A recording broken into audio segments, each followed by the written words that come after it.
بسم اللہ الرحمن الرحیم۔ ناظرین کرام، السلام علیکم ورحمۃ اللہ وبرکاتہ۔ موجودہ زمانے کو جدید تعلیم یافتہ زمانہ کہا جاتا ہے۔ ہر آدمی اس بات کا دعوے دار ہے کہ وہ لکھا پڑھا انسان ہے اور باشعور انسان ہے، لیکن انفرادی سطح پر بھی اور اجتماعی سطح پر بھی جتنی بڑی جہالت اور حماقت کا ثبوت انسانیت پیش کر رہی ہے، شاید پوری انسانی تاریخ میں اتنی بڑی سطح پر حماقت اور جہالت کا ایسا مظاہرہ نہیں کیا گیا۔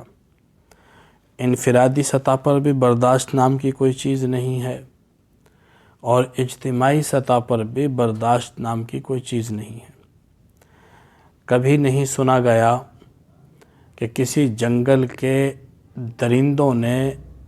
دوسرے جانوروں کے خلاف محاذ قائم کیا ہو۔ شیر جانوروں پر حملہ کرتا ہے، لیکن جتھے بندی کے ساتھ نہیں۔ انفرادی سطح پر بھیڑیا جانوروں پر حملہ کرتا ہے یا کئی بھیڑیے مل کر حملہ کرتے ہیں، لیکن کبھی ایسا نہیں ہوا کہ جانوروں کی ایک جماعت نے دوسری جماعت کے اوپر حملہ کیا ہو یا ان کے خلاف محاذ قائم کیا ہو یا جتھے بندی کی صورت میں دوسروں کے خلاف میدان جنگ قائم کرنے کی کوشش کی گئی ہو۔ وہ اپنے فطری اور طبعی تقاضوں کے تحت اپنی بھوک اور پیاس مٹانے کے لیے یقیناً ایک دوسرے پر حملہ کرتے ہیں، لیکن اجتماعیت کے ساتھ، جتھہ بندی کے ساتھ، گروہ بندی کے ساتھ جنگلوں میں بھی ایسا مظاہرہ نہیں ہوتا کہ جو موجودہ انسانیت کے خلاف کر رہی ہے۔ اسلحہ کی دوڑ نے، ایک دوسرے کو مارنے کی دوڑ نے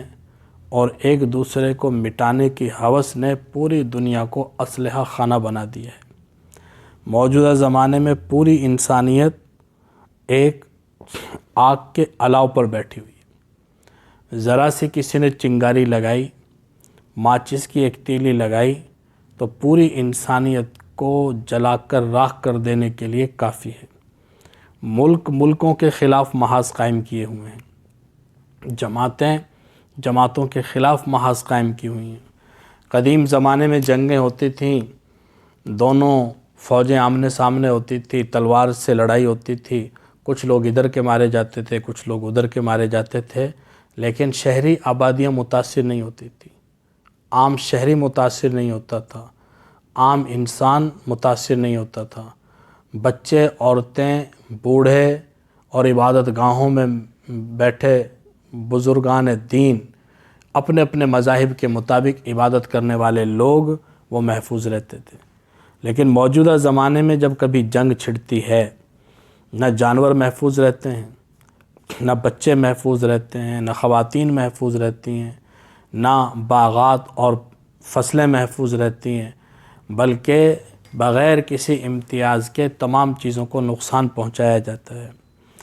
تو موجودہ زمانے کی جو اجتماعی سطح پر صورتحال ہے اور جو انفرادی طور پر صورتحال ہے، ایک طرف دعویٰ ہے پڑھے لکھے ہونے کا اور تعلیم یافتہ ہونے کا اور مہذب ہونے کا، تو یہ کیسی تہذیب ہے اور کیسی تعلیم ہے اور کیسا شعور ہے اور کیسا ترقی یافتہ نظام سیاست ہے کہ جس نے ساری انسانیت کو انسانیت کا دشمن بنا دیا ہے۔ گویا کہ اس وقت